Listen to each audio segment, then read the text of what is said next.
I got to follow up this gentleman's question, expand it a little bit. I see a resurrection of the movement toward trying to do an end run around the American people and kick things over to the UN. And I think the present administration might be trying to do the same thing with everything from gun laws in using UN guidelines, trying to impress them upon the American people. What can Congress do to stop that? We can stand up on our Constitution-given responsibility and rights and powers, and not only disagree, but dissent to the point of changing.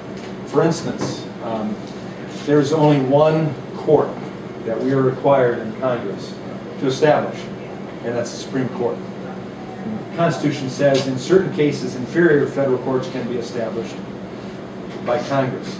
But it also says that courts and justices or judges can be removed for one reason. There's no other reason given: for bad behavior. And I contend that violation of the Constitution and the sovereignty of the United States of America and its authority over itself unilaterally, not any other country or United Nations, for a court to decide that way is bad behavior. And I've made commitment that I would go to the well of the House and ask for the removal of a judge that would ever, or a group of judges, that would ever make that type of decision. Congress can do that. And of course, there has to be a majority of members that would remove, but I guess the follow-up to that is that there's talk that it's not necessarily about treaties, but establishing UN guidelines. Since a treaty must be, of course, approved by the Senate, they're doing an end run around the Senate, and they're using, the federal government's trying to use UN guidelines or rules in very vague language, and then impose them upon the American people. And that's not the courts. That's the executive. That's executive, and that's where the legislative still has primacy in ultimately declaring the law of the land.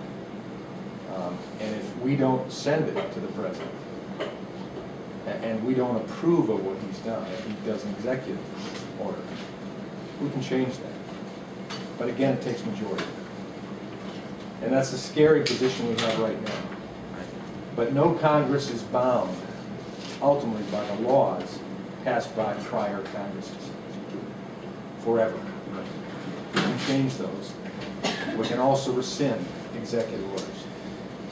And the next administration can do that as well.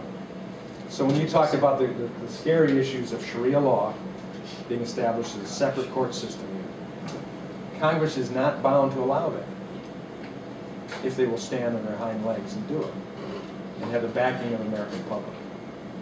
Remember, the American public still has revolutionary power. It's called the ballot box.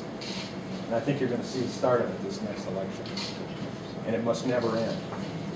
And it must be done strongly enough. I mean, it was done strongly enough to Republicans that it got the Republicans' attention. And I don't think they've offered a contract with America this time because I don't believe they feel that the American public would respect it. I think they still believe we have to prove ourselves to be who we say we are. We are a party of limited government, of equal opportunity, of equal rights, of reduced taxes, reduced spending, of strong defense, and rights to individuals. If we do that, then we can put contracts up and people believe us. Right now they'll say, well, glad you did it, but we'll see. That's how it ought to be till we restore the trust. Let's go here and then we'll come back to you. This will be the most important election I've ever voted in. Speak up a little bit. So this will be the most important election anybody will vote in this year. It's important that we change the makeup of Congress and we won't get anything done. You mentioned something about Fox not being always right. I noticed the red phone has it wrong. Yeah, right.